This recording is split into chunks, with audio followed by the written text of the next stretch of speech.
ధూళినైన నన్ను దూతగా నిలిపావు, ఎన్నిక లేని నన్ను ఏలికగా చేశావు. ధూళినైన నన్ను దూతగా నిలిపావు, ఎన్నిక లేని నన్ను ఏలికగా చేశావు.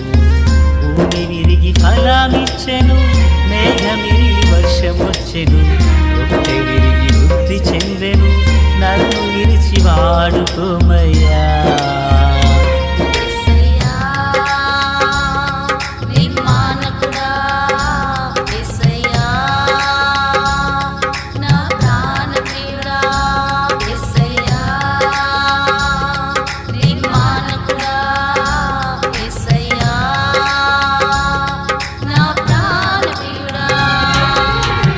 ధూళినైన నన్ను దూతగా నిలిపావు, ఎన్నిక లేని నన్ను ఏలికగా చేశావు. ధూళినైన నన్ను దూతగా నిలిపావు, ఎన్నిక లేని నన్ను ఏలికగా చేశావు. మన ప్రభు అయినటువంటి యేసుక్రీస్తు వారి పరిశుద్ధమైన నామంలో తండ్రి అయిన దేవాది దేవునికి నిత్యము స్తుతియు స్తోత్రములు, మహిమయు ఘనతయు ప్రభావములు యుగయుగములు ప్రభు నాకే చెల్లునుగాక. ఆత్మీయులారా, బాగున్నారు కదూ? రేపటి దినాన విశ్రాంతి పునరుత్థాన ఆరాధన దినం. అందరం మనం సిద్ధపరచుకుందాం, ప్రభు యొక్క హస్తాలకు అప్పగించుకుందాం. నేటి దినాన వాక్య ధ్యానమై ఆదికాండము 17వ అధ్యాయము 15, 16, 17 వచనాలలో ఉన్న వాక్యాన్ని మనము ధ్యానించబోతున్నాం. మూల వాక్యమై 15వ వచనము, మరియు దేవుడు నీ భార్య అయిన శారాయి పేరు శారాయి అనవద్దు, ఏలయనగా ఆమె పేరు శారా, నేనామెను ఆశీర్వదించి ఆమె వలన నీకు కుమారుని కలుగజేసేదను. ప్రార్థన. తండ్రి దేవా స్తోత్రాలు. చదవబడి ఉన్న వాక్యము మీది, వినుచున్న వారందరూ మీ వారు, మీ దాసుడనైన నన్ను సంపూర్ణంగా మరుగు చేసి దైవస్వరాన్ని వినిపింపచేయండి. మా ఆత్మీయులు ఎందరో మీ మాటలు వినుచున్నారు, మీ స్వరం కొరకు కనిపెడుతున్నారు. వారిని దర్శించండి, మీ కృపతో ఆదరించండి. దైవ కుమారుని ప్రసన్నత ప్రభావము సమృద్ధిగా విడుదల చేయండి. యేసు నామమున ఆమెన్. ఆత్మీయులారా, బాగున్నారు కదూ? ఈరోజు మనము 90 సంవత్సరముల యవనస్తురాలు దేవుని హృదయంలో దాచబడి ఉండుటను గూర్చి మనం నేర్చుకునబోతున్నాం. ఆమె ఎవరో కాదు, మన మూల పితరుడైన అబ్రహాము గారి భార్య శారా. ఆమె అసలు పేరు శారాయి అను మాటకు అర్థం కలహప్రియ అని అర్థం.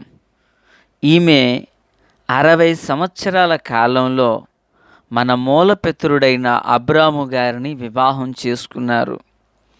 ఈమె అబ్రహామునకు చెల్లాయి వరస అవుతూ ఉంటారు. నిజానికి ఆనాటి కాలమున దేవుడు ఆ విధమును అంగీకరించారు. ప్రియులారా, అబ్రహామునకు తండ్రి కుమార్తె కానీ తల్లి కుమార్తె కాదు. అంటే అబ్రహాము తండ్రి అయిన తెరాహు గారికి 1, 2 ఇంకా ఎక్సెట్రా వివాహములు జరిగి ఉండవచ్చు. కనుక తండ్రికి పుట్టినదే కానీ తల్లికి పుట్టిన వారైతే కాదు. సరే, ఈమె కూడా కల్దీయలోనే పుట్టి పెరిగినటువంటి ఆమె. అబ్రాము గారికి మేబీ ప్రియులరా వాగ్దాన దేశానికి వీరు ప్రయాణం చేసినప్పుడు ఈమె కూడా బయలుదేరారు. ఈమె దగ్గరగా 90 సంవత్సరముల ప్రాయమున ఇస్సాకును కన్నారు. 127 సంవత్సరమున ప్రభువు యొక్క పిలుపును అందుకున్నారు. అయితే ఇది ఈ తల్లిగారి యొక్క వృత్తాంతం. అనేక లోతైన సంగతులను ఈమెను గూర్చి మనం నేర్చుకునవచ్చు. ఓ మాట చెప్పాలంటే ఆమెలో ఒక విషయము బలహీనత కనిపించినా ఆ బలహీనతను బట్టి ఆమె శిక్షను పొందారు అని చెప్పడం కంటే ఆ బలహీనత ఆమె క్షమించబడి ఈ తరమునున్న అనేక మంది తల్లులకు, స్త్రీలకు మాదిరికరమైన విధానాన్ని ప్రభు ఆమె ద్వారా వ్యక్తం చేశారు. మరో మాట చెప్పాలంటే పూర్వపు ప్రవక్తలు ఆమెను గూర్చి ప్రస్తావించారు. విశ్వాసుల జాబితాలో ఆమె పేరు కనపడుతుంది. ఆత్మీయులారా, బైబిల్ గ్రంథమందున్న అనేక స్త్రీలు మనకు పరిచయస్తులే. కానీ దైవజనుడైన పేతురు ఈ తల్లిని గూర్చి మాట్లాడుతూ, సంఘమందున్న విశ్వాసులారా, మీరు ఇలాగున గనక నడుచుకున్నట్లయితే ఆమెకు పిల్లలుగా మీరు మారతారంటూ సంఘాన్నంతటిని ఆయన ప్రోత్సాహపరచుటకి మాటలు చెప్పారు. అయితే ఇక్కడ మనం చదివిన వాక్యంలో ప్రభువారు అబ్రాముతో మాట్లాడుతూ అంటారు, అబ్రహామా, నీ భార్య అయిన శారాయిని శారాయి అని పిలువకు, శారా అని పిలు. ఎందుకో తెలుసా? నేను ఆమెను ఆశీర్వదించాను, నేను ఆమెను దీవించానయ్యా. ఆమెలో నుండి రాజులు, ఆమెలో నుండి జనములు వెలుపలకు వస్తారు అంటూ ప్రభువారు శారమ్మను గూర్చి మాట్లాడడం జరిగింది. నా ప్రశ్న, ఎందుకు ఆ తల్లిని దేవుడు అంతగా ఆశీర్వదించారు? ఎందుకు నేను ఆమెను ఆశీర్వదించానంటూ ప్రభు చెప్పారు? అబ్రాహాము వలె బలిపీఠాన్ని కట్టారా?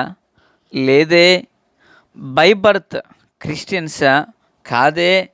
అయినా ఆ తల్లిని గూర్చి ప్రభువు మాట్లాడుతూ, నేను ఆమెను ఆశీర్వదించాను, ఆమెను శారాయి అని పిలవకురు అంటూ అబ్రాహామునకు దేవుడు సూచన ఇచ్చి ఉన్నారు. ప్రియులారా, ఇస్సాకును జనిస్తారని, ఇస్సాకునకు జన్మనిచ్చిన ఆ తల్లి, ప్రియులారా, మరి ఆయనలో అనేక మంది రాజులు కూడా వస్తారంటూ మాట్లాడారు. ఎందుకు దేవుడు ఈ తల్లిని ఇంతగా ఆశీర్వదించాడు?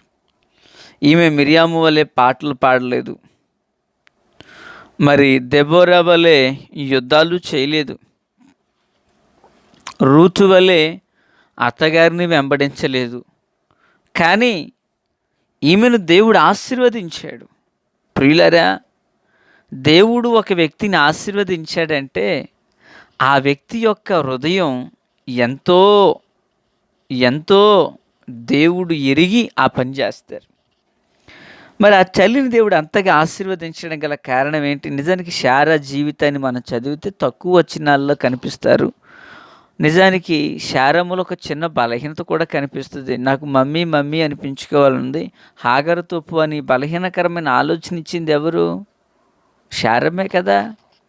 అలాంటి బలహీనత కలిగిన తల్లిని కూడా దేవుడు ఆశీర్వదించాడంట.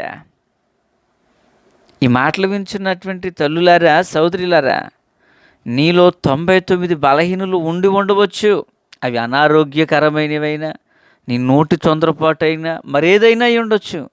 అయినా ఆనాడు శారాను ప్రేమించిన దేవుడు నీ బలహీనతను విడిచి నువ్వు బయటకు వస్తే ఆయన నిన్ను ప్రేమిస్తున్నాడు. అంత మాత్రమే కాదు, శారాను ఆశీర్వదించిన దేవుడు నీ గర్భఫలాన్ని ఆశీర్వదిస్తాడు, నీ భూఫలాన్ని ఆశీర్వదిస్తాడు, నీ సంతతిని ఆశీర్వదిస్తాడు, నిన్ను ఆశీర్వదిస్తాడు. ఏం చేసింది ఈ తల్లి? ఏం చేసిందని దేవుడు ఈమెను ఆశీర్వదించాడు? వచ్చిన ఒక్కొక్క మాట. దైవజనుడైన పేతురు గారు రాసిన మొదటి పత్రిక 3వ అధ్యాయం 5వ వాక్యం, అటువలే పూర్వము దేవుని ఆశ్రయించిన పరిశుద్ధ స్త్రీలను తమ స్వపురుషులకు లోబడి ఉండుట చేత తమ్మును తాము అలంకరించుకొనిరి. 6వ వచనం. ఆ ప్రకారము శారా అబ్రహామును యజమానుడని పిలుచుచు అతనికి లోబడి ఉండెను. ఒక్క మాట తీసుకుందాం ఇక్కడ. పూర్వము దేవుని ఆశ్రయించిన స్త్రీలు అన్నాడు. తమ యజమానులకు లోబడి భర్తకు లోబడి యజమానుడని పిలిచారట. ఎవరీమే? శారా ఇంచగా ఆశీర్వదించబడడానికి, ఆమెలో నుండి రాజులు రావడానికి, ఆమెలో నుండి అనేక జనములు రావడానికి మొదటి కారణం ఏంటో తెలుసా? దేవుణ్ణి ఆశ్రయించారు ఆ తల్లి. ఈ మాటలు వినుచున్న ఆత్మీయులారా, భయపడత ఒక విగ్రహారాధికురాలు ఓ విగ్రహారాధికుని వివాహం చేసుకుంది. ఆ భర్త బేతేలుకి వెళదామంటే బేతేలు, మమ్రేకి వెళదామంటే మమ్రే, సింధూరవనానికి వెళదామంటే సింధూరవనం, హాయికి పోదామంటే హాయికి, ఎక్కడికంటే అక్కడ బ్యాగ్ సర్దుకుని కూడా వెళ్ళిపోయింది ఆ తల్లి.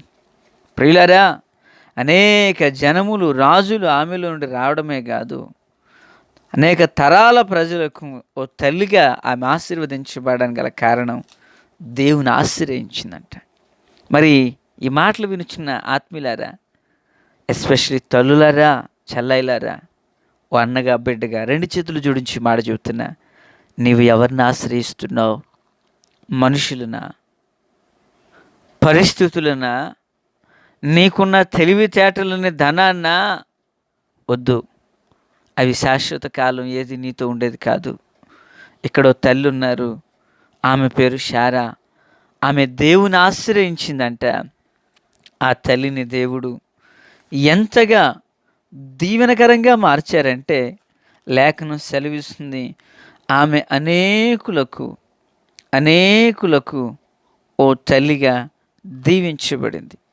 గల కారణం దేవుని ఆశ్రయించింది.